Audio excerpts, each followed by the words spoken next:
اعوذ باللہ من الشیطان الرجیم بسم اللہ الرحمن الرحیم۔ Khwaja Farid government post graduate college سے اردو ڈپارٹمنٹ سے میں ہوں شہباز نیر۔ 12ویں جماعت کے ہمارے نصاب کے آج دوسرے سبق تشکیل پاکستان کے ساتھ ایک بار پھر آپ کے ساتھ ہوں۔ ہم اس سبق کو 2 حصوں میں انشاءاللہ ہم تقسیم کریں گے۔ پہلا حصہ پیش کیے دیتا ہوں۔ تھوڑی سی ایک بات آپ سے شیئر کرتا چلوں کہ مسلمان جو کہ پورے ہندوستان، اس متحدہ ہندوستان میں پورے ہندوستان پر حاکم تھے، سوچنے کی بات ہے کہ ایسے کیا حالات پیدا ہوئے ہوں گے کہ جس کی وجہ سے مسلمانوں کو پورے ہندوستان کی بجائے ایک چھوٹا سا کونا پاکستان کے نام سے الگ حاصل کرنا پڑا، حالانکہ ہم تو اس پورے ہندوستان کے مالک تھے، حکمران تھے۔ تو ایسے کیا حالات بنے؟ تیموریہ خاندان مطلب مغل خاندان، اکبر اعظم، ان کے بیٹے، یہ ہوتے ہوتے اورنگزیب عالمگیر تک 1707 عیسوی میں جن کی وفات ہوئی، اس وقت تک مغل خاندان بہت مضبوط رہا اور ہماری مسلمانوں کی حکومت بھی مکمل بہترین انداز میں چلتی رہی۔ ان کے بعد ان کے اورنگزیب عالمگیر کے بعد ان کے جو صاحبزادے آئے، ان میں سے کوئی بھی ایسا نہ تھا جو ملک کو بہترین انداز میں چلا سکتا، لہٰذا کمزوری آتی گئی۔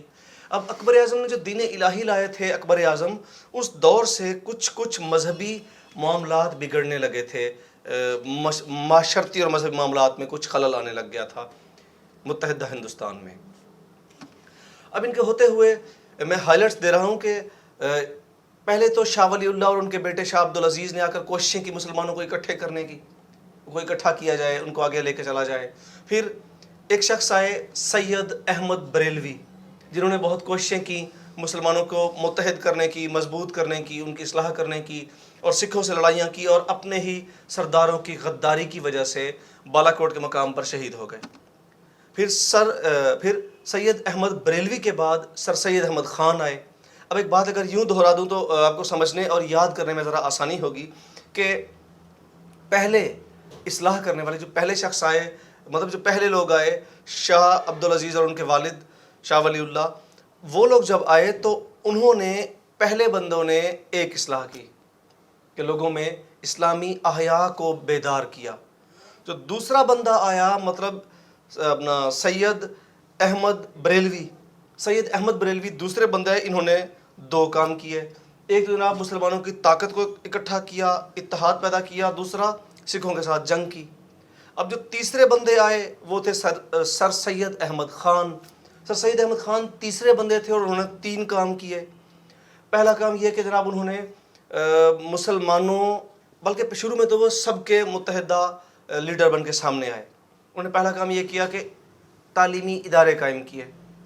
پھر ان کا دوسرا کام یہ ہے کہ انہوں نے جناب والا رسالے اور اخبارات نکالے، جن سے مسلمانوں کے لیے فضا سازگار کی، ان کی ذہنی فکری تربیت بھی کی، علمی آبیاری بھی کی، اور اس کے ساتھ ساتھ انگریزوں کو بھی سمجھایا بجھایا، ان کی غلطیوں اور زیادتیوں کا احساس دلایا۔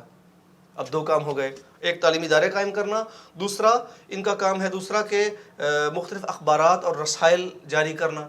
تیسرا کام یہ تھا کہ یہ خود نکلے باہر، کہ میں دیکھوں کہ لوگ صرف نعروں اور لفظوں کے حد تک ساتھ ہیں یا عملی طور پر بھی ساتھ ہیں، خود نکل کے دیکھوں لوگ کتنا ساتھ دیتے ہیں۔ خود نکلے اور پہلے پنجاب کی طرف آئے۔ جب یہ پنجاب کی طرف آئے تو لوگوں نے ان کا بھرپور ساتھ دیا، تو یہ دل سے خوش ہو گیا کہ واقعی یہ لوگ اس اپنی بیداری اور آزادی کی جنگ میں اپنی قوم کے اس دوبارہ شان و شوکت حاصل کرنے کے اس میدان عمل میں یہ لوگ میرے ساتھ ہیں۔ اب یہ 3 باتیں ہو گئیں، ادارے قائم کیے، رسائل اور اخبارات نکالے، اور تیسرا جناب والا خود باہر آئے۔ اب ان 3 کاموں کے بعد تیسرے بندے نے 3 کام کیے اور 2 باتوں سے منع کیا۔ اتنے میں انہی دنوں میں بنارس کے مقام پر زبان کے حوالے سے جھگڑا کھڑا ہوا کہ جی اردو کو ختم کیا جائے اور ہماری بھاشا جو سنسکرت کی ایک شاخ ہے، بھاشا کو رائج کیا جائے۔ اب جناب والا جب بھاشا کی یوں بات ہوئی، بھاشا کو کیا گیا، تو انہوں نے سوچا کہ بنارس جہاں پہ ہندو اکثریت میں ہیں، اگر آج یہ لوگ ایک جگہ پہ اکثریت میں آ کر ہماری زبان ختم کرنا چاہتے ہیں، اگر یہ لوگ اسی طرح پورے ہندوستان میں اکثریت میں آ کر اگر مکمل مالک بن کے بیٹھے تو یہ تو پھر ہمیں پورے ہندوستان میں نقصان دیں گے۔ لہٰذا آپ نے مسلمانوں کو 2 باتوں سے روکا، 3 کام کیے اور 2 باتوں سے روکا۔ 2 باتوں سے روکا کہ ایک تو مسلمانوں آپ نے کانگریس کا حصہ نہیں بننا، کیونکہ کانگریس مکمل طور پر ہندوؤں کے مفادات کے لیے تھی. حالانکہ شروع میں سے انگریز نے بنایا تھا اور یہ صرف انگریزوں کے ساتھ ہندوستانیوں کی، مسلمانوں، ہندوؤں اور سکھوں کی مفاہمت وغیرہ کے لیے یہ بنائی گئی تھی، لیکن بعد میں یہ باقاعدہ قوم پرست جماعت بن گئی. ایک تو کہا کہ آپ کانگریس کا حصہ نہیں بنیں گے، دوسرا کہا کہ آپ لوگ جمہوری نظام قبول نہیں کریں گے بلکہ قومیت کی بنیاد پہ آپ سیٹیں لیں گے. مثلا اگر مثال کے طور پر متحدہ ہندوستان میں 100 بندے ہیں، 100 میں سے جناب والا مثال کے طور پر 70 ہندو ہیں، 20 مسلمان ہیں اور 10 سکھ ہیں. تو ایسا کیا جائے کہ 70 ہندوؤں کو 7 سیٹیں دی جائے، 20 مسلمانوں کو 2 سیٹیں دی جائے اور 10 سکھوں کو 1 سیٹ دے دی جائے، لیکن قومیت کی بنیاد پہ سب کو ملے. یہ میں نے صرف مثال دی ہے، مثال سمجھانے کی حد تک بات کی ہے. تو قومیت کی بنیاد پر سیٹیں لی جائیں. اب تیسرے بندے نے 3 کام کیے، ادارے قائم کیے، رسائل اور اخبارات نکالے اور خود باہر آئے اور لوگوں کو دیکھا. 2 باتوں سے منع کیا کہ کانگریس کا حصہ نہیں بننا، دوسرا جمہوری نظام نہیں کرنا کہ جو جیت گیا بس وہی مالک، نہیں، قوم اور قومیت کی بنیاد پر اپنا حق اور اپنی سیٹیں لینی ہیں. ان کے بعد جناب والا 6 لوگ یک کے بعد دیگرے سامنے آئے. محسن الملک، وقار الملک، اچھا جی، ڈپٹی نذیر احمد، مولانا الطاف حسین حالی اور علامہ شبلی نعمانی اور پھر جناب ذکاء اللہ، پھر جناب والا امیر علی. اب ان 6 لوگوں نے 6 خدمات انجام دی. یہ وہ لوگ تھے جو سر سید کا کے دست و بازو تھے. مطلب محسن وہ ہوتا ہے جو ہمیں سب سے بڑا فائدہ دے، احسان کرے، اور دنیا میں تعلیم، علم سے زیادہ بڑا احسان کوئی ہے ہی نہیں. جو ہمیں علم دیتا ہے، تعلیم دیتا ہے، وہ ہمارا سب سے بڑا محسن ہے. سو محسن الملک، انہوں نے جناب والا تعلیمی خدمات انجام دینا شروع کر دی، علی گڑھ کو آگے بڑھایا.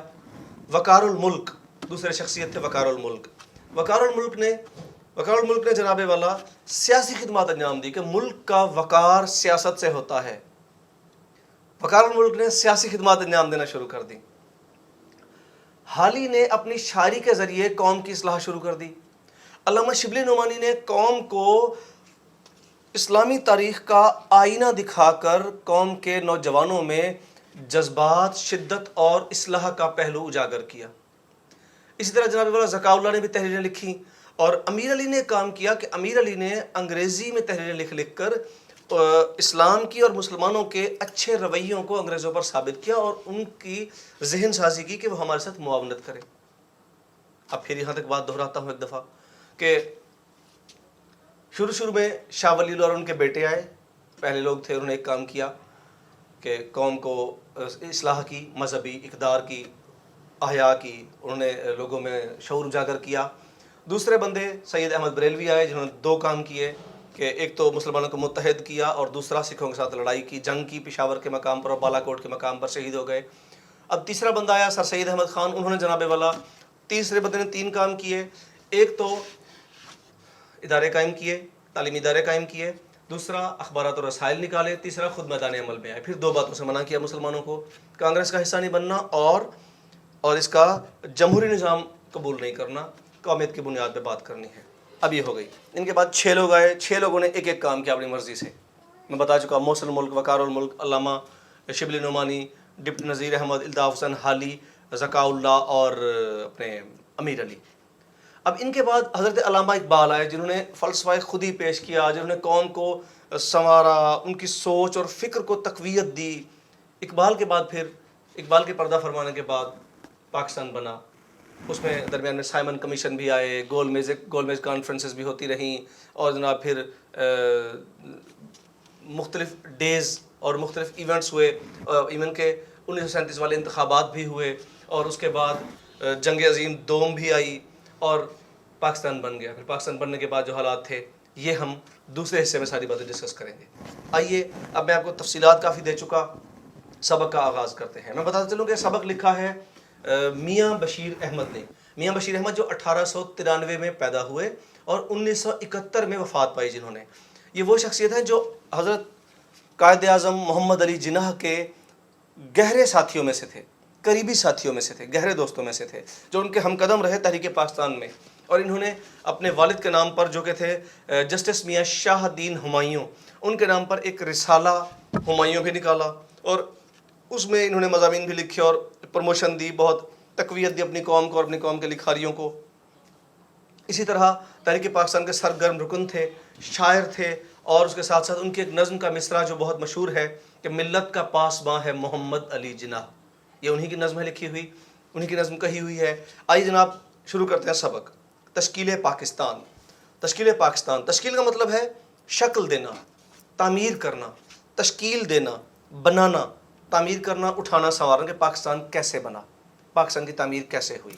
تو لیجیے ہم تاریخ کے اوراق پلٹتے ہیں اور چلتے ہیں ماضی کے دریچوں سے، ماضی کے جھروکوں سے جھانکتے ہوئے۔ ہندوستان میں اسلامی حکومت اگرچہ کہنے کو اورنگزیب عالمگیر کی وفات 1707 کے 150 سال بعد تک قائم رہی، یعنی 1707 میں اورنگزیب عالمگیر فوت ہوئے، 1707 اور 150 جمع کریں تو بنتا ہے 1857۔ غدر، جنگ آزادی، جو کہ ہندوستانی ہندو مسلم سکھ سب مل کے جو انگریز کے خلاف لڑے تھے، سب ہار گئے تھے اس جنگ تک۔ کہنے کو تو اورنگزیب عالمگیر کی وفات 1707 کے 150 سال بعد تک اسلامی حکومت قائم رہی، لیکن دراصل حکومت اور امراء دونوں کی طاقت اور سطوت، شان و شوکت اور طاقت، یہ جو تھی 18ویں صدی کے وسط تک ختم ہو چکی تھی۔ 18ویں صدی سے مطلب ہے کہ 1745، 50، 55، 60 یہ وسط ہے، درمیان ہے۔ کیونکہ جب ہم کہتے ہیں نا 18ویں صدی، اس کا مطلب جو 17 ہے، 17 کا ہنسا جہاں لگ گیا وہ کمپلیٹ، جو اس سے آگے لکھے ہوئے ہیں 1710، 1720، 1730، اب جو 20-30 سے لکھے ہوئے ہیں یہ 18ویں صدی کے ہیں۔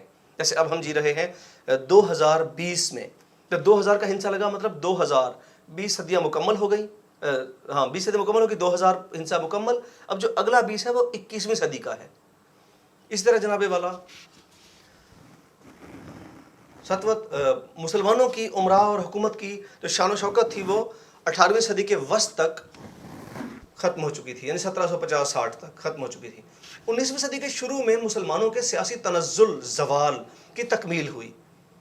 چنانچہ 1803 میں انگریز دہلی میں داخل ہوئے۔ 1803 میں لارڈ لیک ان کی قیادت میں انگریزوں نے آ کر دلی پر حملہ کیا، اور 1803 میں یعنی غدر سے تقریباً کوئی 54 سال 54 ایئرز بیفور 54 سال پہلے انگریز دلی پر قابض ہو چکے تھے، اور دلی ہندوستان کا دل تھا۔ اب غور کیجئے، جتنے بھی حملہ آور آئے ان میں سے اکثر نے دلی کو دل سمجھ کے برباد کیا، دلی پر یوں حملے کیا کہ جیسے دلی پر حملہ کرنا ثواب کا کام ہو، یوں وہ کوئی بھی آئے۔ تو اب جناب انہوں نے بھی دلی پر قبضہ کیا۔ 1803 میں دہلی پر انگریزوں نے قبضہ کر لیا لارڈ لیک کی قیادت میں۔ لیکن اسی زمانے میں بعض افراد کے دل میں مذہبی احیا، اقدار اور معاشرتی اصلاح کا خیال پیدا ہوا۔ شاہ ولی اللہ، شاہ عبدالعزیز وغیرہ کی کوششوں سے علم دوست لوگوں میں مذہب کی صحیح واقفیت بڑھتی گئی، لیکن عوام کی مذہبی حالت بہت گری ہوئی تھی۔ یہاں تو بتا چلوں کہ شاہ ولی اللہ جنہوں نے قرآن پاک کا فارسی میں ترجمہ کیا، یہ غالباً 1703 عیسوی سے 1763 عیسوی تک ان کا دورانیہ ہے، یہ دنیا میں رہے، اور مذہبی آدمی تھے، مذہب سے محبت کرتے تھے، مذہب سے محبت کرنے والوں سے محبت کرتے تھے، اور غلط اقدار اور غلط رسوم اور رواج جو قائم ہو چکے تھے ان کو ختم کرنا چاہتے تھے، یہ اور ان کے بیٹے شاہ عبدالعزیز۔ اچھا جی، عوام کی مذہبی حالت بہت گری ہوئی تھی، اور مذموم مطلب قابل مذمت، روک دیے جانے کے قابل، خراب، غلط، مذموم معاشرتی رسموں میں مسلمانوں اور ہندوؤں میں زیادہ فرق نہ رہا تھا۔ وہی جو میں کہہ رہا تھا کہ اکبر اعظم نے جو دین الہی قائم کیا تھا، کہ غور کیجئے آپ کہ مسلمان حکمران جو رہے انہوں نے ہمیشہ اپنے باسیوں کو، اقلیتوں کو، دوسرے مذاہب کو بھرپور عزت دی۔ آپ غور کیجئے، تاریخ آپ اٹھا کے پڑھ لیں، آپ تاریخ اٹھا کے دیکھ لیں، آپ حیران رہ جائیں گے کہ انہوں نے کتنی عزت دی، کس قدر برابری دی۔ اس کا سب سے بڑا ثبوت اکبر اعظم کی زندگی ہے کہ اکبر اعظم نے ان کو حقوق میں برابری دیتے دیتے آخر ایک وقت آیا کہ اکبر اعظم نے دین الہی کے نام سے کچھ ایسی چیزیں بھی بدعات پیدا کر دیں کہ علماء کو اور مذہبی لوگوں کو اور سچے کھرے مسلمانوں کو فکر مند ہونا پڑا۔ تو ان کو ہندوؤں اور دوسرے مذاہب کو اس قدر عزت اور محبت دیتے دیتے ہم حد سے تجاوز کر گئے۔ کسی کو عزت دینا بری بات نہیں، لیکن اپنی عزت کو خراب کر لینا یہ اچھی بات نہیں۔ ہم ہمارا اسلام، ہمارا مذہب بھی الحمدللہ ہمیں دوسرے مذاہب کے ساتھ بے حد محبت کرنے کا پیغام دیتا ہے، لیکن وہاں تک جہاں اسلام کو نقصان نہ پہنچے، ہماری اقدار جو کہ سب سے خوبصورت اور مکمل ہے ان پر کوئی حرف نہ آئے، اور یہ حالات پیدا ہونے لگ گئے تھے۔ اب سیاسی تنزل، سیاسی زوال اور معاشرتی تخریب کے اس نازک وقت میں ایک پرخلوص مصلح اصلاح کرنے والے سید احمد بریلوی، یہ تحریک مجاہدین کے امیر بھی تھے، سید احمد بریلوی پیدا ہوئے، جنہوں نے 1816 سے 1831، جو کہ اصل میں لفظ ہے 31 ہم غلط بولتے ہیں لیکن غلط العام ہو چکا ہے، تو لفظ ہوتا ہے 31، جیسے 21، ٹھیک ہے، اس طرح۔ تو یہ جناب 1816 سے 1831 تک 15 سال مسلمانوں کی مذہبی اور معاشرتی خرابیوں کو دور کرنے کی پوری کوشش کی انہوں نے، 15 سال 1816 سے 1831 تک پوری کوشش کی۔ اسی سلسلے میں مذہبی آزادی کے حصول کے لیے انہوں نے 1826 میں سکھوں کے خلاف مذہبی جہاد کی مہم بھی شروع کی، جس کے آخر میں 7000 مجاہدین نے پشاور کے قریب میدان جنگ میں نمایاں کامیابی حاصل کی، اور سید احمد نے ایک نظام حکومت قائم کر کے قبائل کی معاشرتی اصلاح کے احکام نافذ کیے۔ اب انہوں نے زمینیں، عہدے اور اسلامی تعلیم کے ذرائع، ان چیزوں کو تقویت دی۔ اب جناب کیا ہوا اسی دوران کہ انہوں نے کوشش کی، اور